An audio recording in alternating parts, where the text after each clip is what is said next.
అదరగొట్టే కారం రంగు రుచి ఆచి కారం పొడి. మనం వరుసగా చూస్తే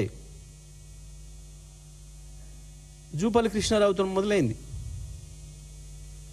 జూపల్లి కృష్ణారావు నా శాఖలో జరుగుతున్నది టెండర్ ప్రక్రియ, ఇంకోటి నాకు తెలియదు.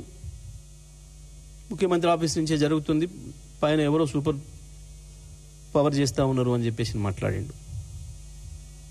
చూసినాం మనం. అదేవిధంగా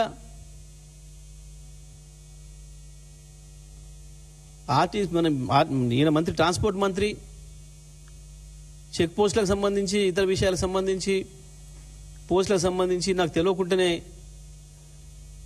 జీవోలు అమలవుతున్నాయి, నాకు తెలియకుండానే పరిపాలన జరిగిపోతుంది అని మాట్లాడిండు.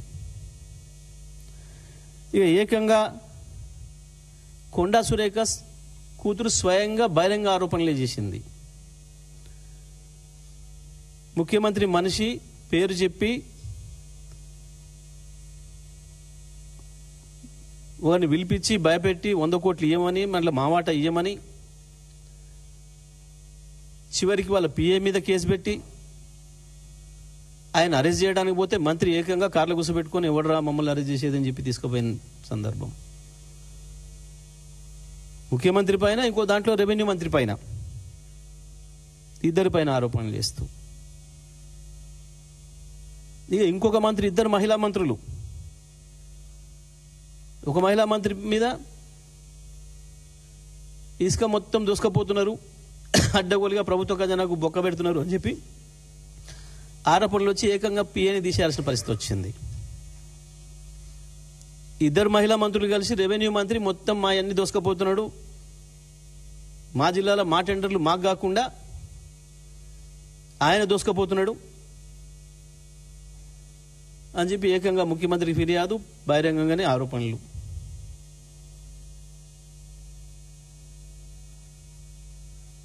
హిల్ట్ పాలసీలో నాకు లేదు, నాకు తెలియకుండానే జరిగిపోయింది అని చెప్పి ఆ మంత్రి లీక్ ఇచ్చిండని చెప్పి సీఎం ఆఫీస్ నుంచే లీకేజీలు. ఇంకో మంత్రి సినిమాలో రేట్లు పెంచిన సంగతి నాకు తెలియదు, ఆ జీవో ఫైలే చూడలేదు, నా దగ్గరికి రాలేదు అని చెప్పి బహిరంగంగా మాట్లాడిండు. ఏం జరుగుతుంది రాష్ట్రంలో?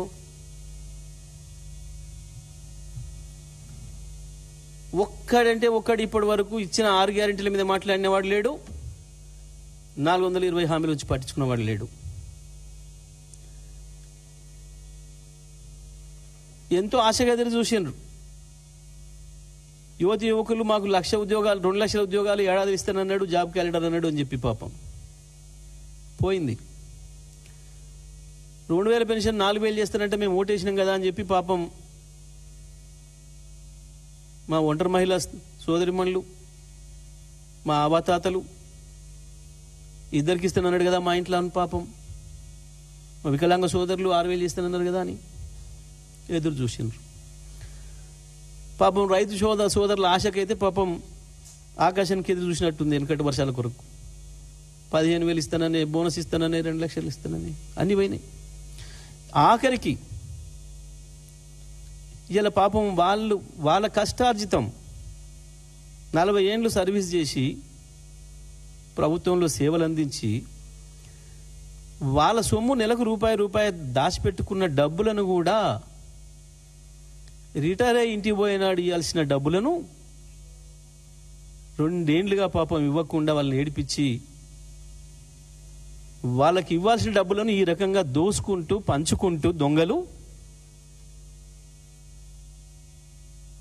వాళ్ళ ఉసురు తీస్తున్నారు. అర్థం చేసుకోవాలి రాష్ట్ర ప్రజలందరూ కూడా. ప్రభుత్వ ఉద్యోగస్తులు మన గొప్ప చెప్తున్నాడు, పోయి మీ దగ్గరికి వచ్చిన కదా, నేనేమన్నా దేవాలి కదా, ముఖ్యమంత్రి వస్తే ఎదురు చూస్తాడు కదా, ముఖ్యమంత్రి వస్తే ఏమన్నా తెస్తాడని ఎదురు చూస్తుండే కాదు, ముఖ్యమంత్రి వస్తే మా చెప్పులు కూడా వేసుకపోతాడేమని భయపడుతున్నారని నువ్వే చెప్పుకున్నావు. ఏదో గొప్ప చేసినట్టు వాళ్ళకు ఒక డిఏ ఇస్తున్నా, ఇచ్చిన గాదానికి 36 నెలలు పెట్టి, ఏదో మున్సిపల్ ఎలక్షన్లు ఉన్నాయి, అర్బన్లో ఉంటారు కదా వీళ్ళు, ఏడ ముడి మీద అంటారు అన్న భయానికి వాళ్ళని చెక్కులు పెడదామని తెలియదు గంతమా ఎక్కున్నారా? పాపం మన రిటైర్ అయిన ఉద్యోగ మిత్రులు పాపం వాళ్ళ బాధ వర్ణతీతం. గాలకి ఇస్తానికి పైసలు లేవు, కానీ మీరు దోసుకోవడానికి 100,000 కోట్లు ఈ రకంగా మీ పంచాయతీలే బయట పెడుతున్నాయి మీ దొంగతనాలన్నీ.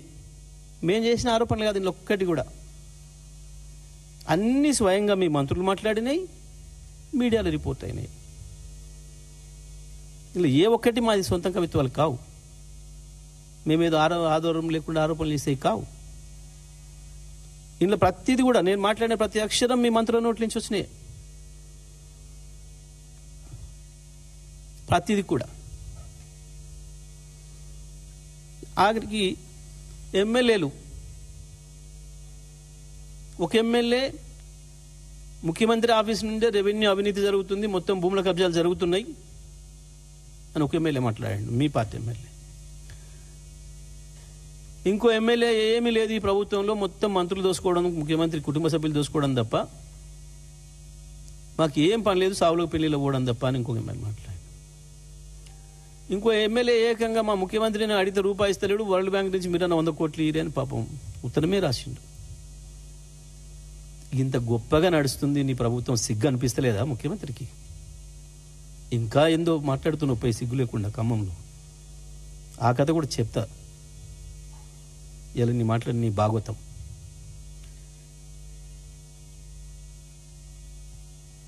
ఏం జరిగింది ఇవాళ? ఒక మీడియాలోనేమో మంత్రులు అధికారుల మీద, ఐఎస్ అధికారుల మీద కథనాలు వస్తాయి, దానికి ఆదని చాలా గొప్ప నీతులు వల్లిస్తూ, ఇంకో ఛానల్లో ఒక ఆయన బాధపడుతూ, పాపం ఆయన ప్రోధి చేసి పెట్టిన విలువలన్నింటినీ ఎవరో తుంగలో తొక్కుతున్నట్టు ఏడుస్తూ రాత రాస్తాడు. ఆ కథనానికి విరుద్ధంగా దాని మీద ఇలా బట్టి విక్రమార్క మాట్లాడిండు.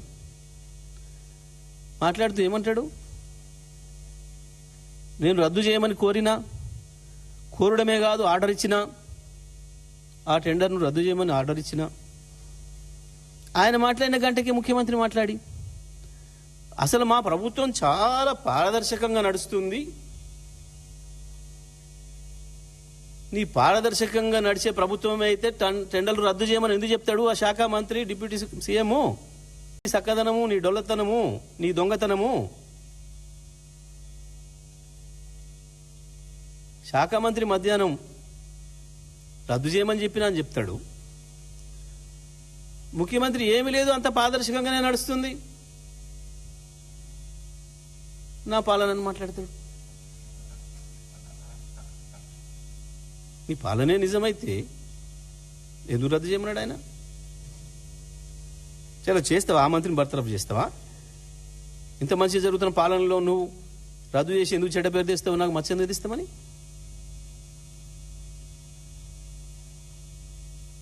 ఏం జరుగుతుంది అసలు రాష్ట్రంలో? ఏమన్నా ఒక్క నిమిషం ప్రజల కొరకు ఆలోచించిన సందర్భం ఉందా ముఖ్యమంత్రి, మంత్రులు? ఎక్కడైనా ఒక ఇచ్చిన హామీ గురించి ఆత్మవిమర్శ చేసుకునే సందర్భం ఉందా? ఒకటి దొంగలు కలుసుకొని ఊర్లు పంచుకున్న పద్ధతి కనబడుతుంది. ఇక్కడ ఊర్లు కాదు, దొంగలు కలుసుకొని మూటలు పంచుకుంటున్నారు. ఇది కనబడుతుంది మనకు. కలుసుకునే కాడ పంచాయతీలు, ఇంట్లోనే మీ చీకటి దొంగలు కూడా బయట పెట్టుకుంటున్నారు. మీకు మద్దతున్న చీకటి దొంగలు కూడా బయట పెట్టుకుంటున్నారు. నేను అప్పుడే చెప్పినట్టుగా మీరు పెంచి పోషించిన స్లాటర్ హౌజ్లే ఇవాళ మీ పాలిట శాపాలు అవుతున్నాయి, తలారీలు అవుతున్నాయి. మీరు పెంచి పోషిస్తున్న స్లాటర్ హౌస్లే.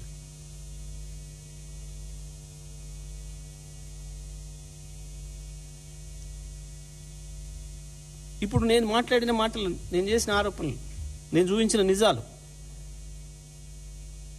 ఇవి గత 6 నెలలుగా తెలంగాణ ప్రజలు, తెలుగు ప్రజలందరి దృష్టిలో ఉన్నాయి.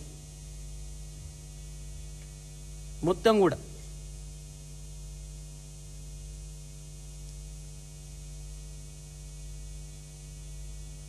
ప్రతి మంత్రి భాగవతం ప్రజలు చర్చ చేసుకుంటున్నారు. జిల్లా స్థాయిలో వాళ్ళు ఉన్నారు, జిల్లా స్థాయిలో, రాష్ట్ర స్థాయిలో, రాష్ట్ర స్థాయిలో మీ అన్ని భాగవతాలు.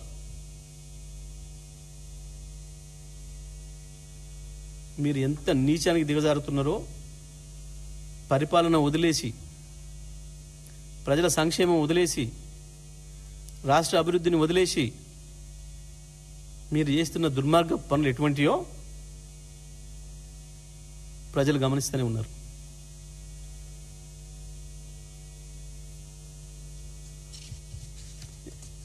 ఒక ఆయనకి ఇంకొక ఆయన కితాబ్ ఇస్తాడు. నిజమే, ఇవాళ ఈ రెండు కథనాలను చూస్తే ఏమర్థమవుతుంది తెలంగాణ ప్రజలకి, తెలుగు ప్రజలందరికీ? రెండు కథనాలు కూడా ముఖ్యమంత్రి మొన్న 1వ తారీఖు నాడు పోయి ఎవరి కాళ్ళు ముక్కు వచ్చిండో అక్కడనే వచ్చినాయి.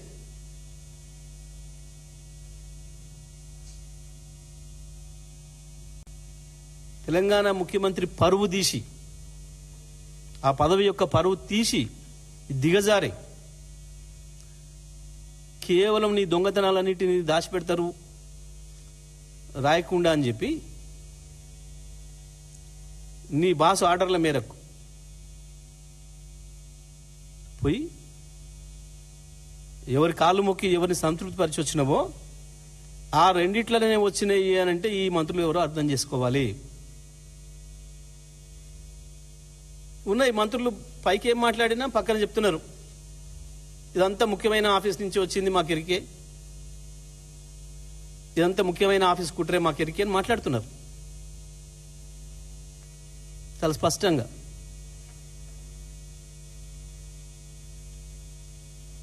కనబడుతుంది. పాత కాంగ్రెస్ కార్యకర్తలందరూ కూడా మాట్లాడుకుంటున్నారు వరుసగా మా మంత్రుల మీద ఎందుకు జరుగుతుంది ఇది.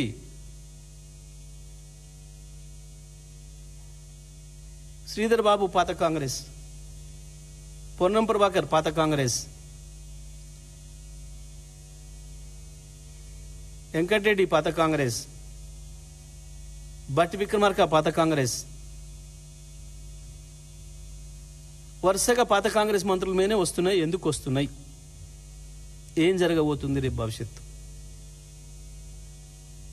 చాలా స్పష్టంగా కనబడుతుంది. Revanth Reddy to Modi via Babu, via Babu. ఇలా ఖమ్మంలో కనబడ్డది నీ భాగవతం. చాలా స్పష్టంగా తెలుగుదేశం జెండాలు పెట్టుకొని నీ కాంగ్రెస్ సభలో ఏమని విజ్ఞప్తి చేస్తాడు? తెలుగుదేశంని ఖతం చేసిన కేసీఆర్ను పాత్ర పెట్టాలి. బిడ్డా రేవంత్, నీ బాబు చంద్రబాబు ఇట్నే ప్రగల్భాలు పలికి పత్తా లేకుండా పోయిండు తెలంగాణ నుంచి. తెలంగాణలో పాత్ర పెట్టిన ప్రజలు నీ బాబును, నీ పార్టీని. ఇట్లనే ప్రగల్భాలు పలికిండు. ఎక్కడుంటుంది తెలంగాణ? మగల పుట్టింది పుబ్బలబోతుంది. ఇట్లే అహంకారంతోనే నీ లెక్కనే అవాళ నేను ఇక్కడ ఉన్న రాష్ట్రంలో పైన కూడా నా ప్రభుత్వం ఉంది, కేంద్రంలో ఏమున్నది? కేసీఆర్కి ఇంత బక్కపలసినోడు, జేబులో రూపాయి లేదు, ఒంటి మీద చిటికాడు కండ లేదు, ఉత్తనే ఉఫ్ఫని ఉత్తా కలలుగా అన్నాడు నీ బాబు. కానీ ఇలా నువ్వే చెప్తున్నావు నీ మాటలతోనే. పాతాళ లోకంలో పాతరేసిండ్రు ప్రజలు, తెలంగాణ ప్రజలు. కేసీఆర్ రాజకీయంగా ఎదుర్కొన్నాడు చంద్రబాబుని, పాలసీలతో ఎదుర్కొన్నాడు. ఇలాంటి చెత్తవాగుడు వాగలే. నేను పాత్ర పెడతాను ఎప్పుడు అనలే. రాజకీయంగా నీ చంద్రబాబు విధానాలు ఆయన పాత్ర వేసినాయి. తెలంగాణ చేసిన ద్రోహానికి తెలుగుదేశం పాత్ర ఏమన్నది ఇక్కడ. ఈ 2 నాలుకల ధోరణి, తెలంగాణ పైన సవతి తల్లి ప్రేమ కథం చేసినాయి. నువ్వు అనుకుంటున్నావు ఇవాళ ఉన్న ఇంతంత చిన్న అధికారాన్ని చూసి కేసీఆర్కు ప్రజల్లో ఉన్న అభిమానం యొక్క అధికారం ముందట నువ్వు ఒక చిన్న గడ్డిపోసవి. కేసీఆర్ కాలుగోటికి సరిపోవు. కేసీఆర్ ఒక్కనాడు బయటికి వెళ్ళి ప్రెస్ పెడితేనే ఇంతింతగా ఏడ్చి కుమిలిపోయి నీ బాబు శరణు జొచ్చుతున్నావు. ఏం మాట్లాడినావు?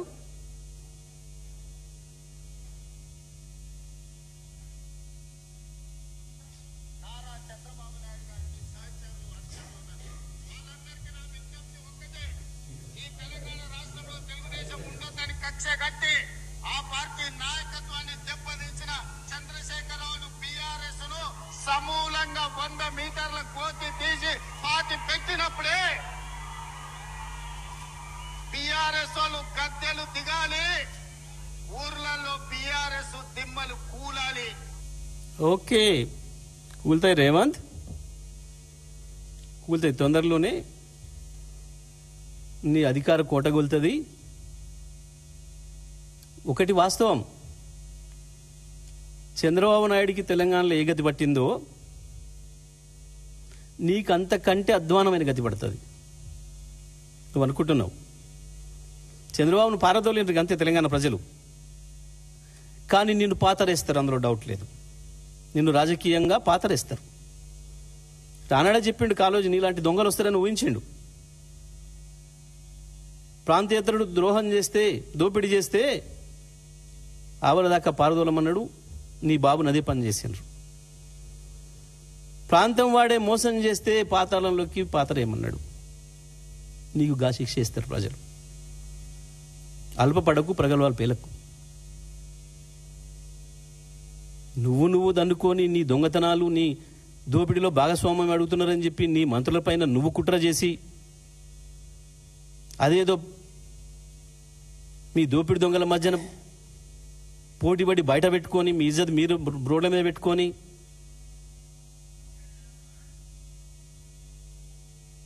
కేసీఆర్ ఒక నీళ్ళ గురించి మాట్లాడిపోయింది. వచ్చి తెలంగాణ నీళ్ళ గురించి కొట్టాడాల్సిన చక్కర ఉంది మనం అని చెప్పిపోయాడు. ఎందుకు ఆగమవుతున్నావు? ఇలా దేని మాట్లాడండి? ఇప్పుడు దిమ్మలు కూలుతాయి. కూలగొట్టు బిడ్డ, కూలగొట్టు, చూద్దాం. దిమ్మలు కూలగొట్టు. తెలంగాణ డీజీపీ కావచ్చు, ఖమ్మం సిపి కావచ్చు, నువ్వు మాట్లాడిన వేదిక ఎక్కడి నుంచి అయితే ఈ రాష్ట్ర ముఖ్యమంత్రి రాష్ట్రంలో తెలంగాణ బీఆర్ఎస్ దిమ్మలు కూలగొట్టాలి అని చెప్పి పిలుపునిచ్చిండో తీసుకోవాలి చర్యలు. ఏం తీసుకుంటారో ఈ పోలీస్ అధికారులు చెప్పే నీతులు, మేము చాలా ఇది చేస్తాం, పరిపాలన అది చేస్తామని నువ్వు ఏదైతే చెప్తున్నావో ఈ మధ్యన, తీసుకో చర్యలు. అదన్న పేర్లు పెట్టకుండా వచ్చిన కథనం, దాని మీదనే ఉరికి స్పందించినావు. కానీ నీకు అదే ప్రతిపక్ష నాయకుల పైన, కేటీఆర్ పైనో, కేసీఆర్ పైనో, హరీష్ రావు గారి పైనో, నా పైనో, ఇంకా మా మిత్రులు ఇతర పైనో ఇష్టం వచ్చినట్టు నీ ముఖ్యమంత్రి, నీ కాంగ్రెస్ పార్టీ గాంధీ భవన్ నుంచి వచ్చే గోస్ట్ పత్రికలు, గోస్ట్ వెబ్సైట్ల నుంచి మమ్మల్ని ఇబ్బంది పెట్టే, మా కుటుంబాలు ఇబ్బంది పెట్టే, మమ్మల్ని హింస పెట్టే పనికి మళ్ళీ రాతలు 100 వస్తుంటే ఏం చేసినావు డీజీపీ? నీకు కంప్లైంట్ పంపిస్తే కూడా ఏం చర్యలు తీసుకున్నావు ఇప్పటి వరకు?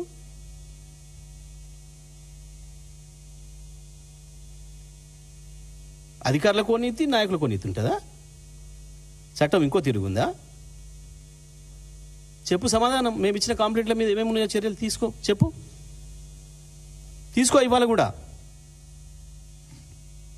ఇవాళ కూడా దీనిపైన చర్యలు ఉండాలి. ఇక రేవంత్ రెడ్డి మాట్లాడతాడు. కేసీఆర్ తెలంగాణలో తెలుగుదేశం లేకుండా చేసిండు, కేసీఆర్ తెలంగాణలో తెలుగుదేశాన్ని రాజకీయంగా ఎండగట్టిండు. కానీ నువ్వు సీట్ ఇచ్చిన పార్టీకి ద్రోహం చేసి పోయి కాంగ్రెస్లో చేరి నువ్వు నాశనం చేసినావు.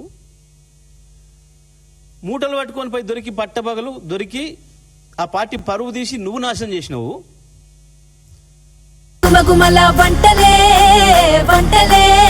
తెరకొట్టే కారం రంగు రుచి ఆచి కారం పొడి.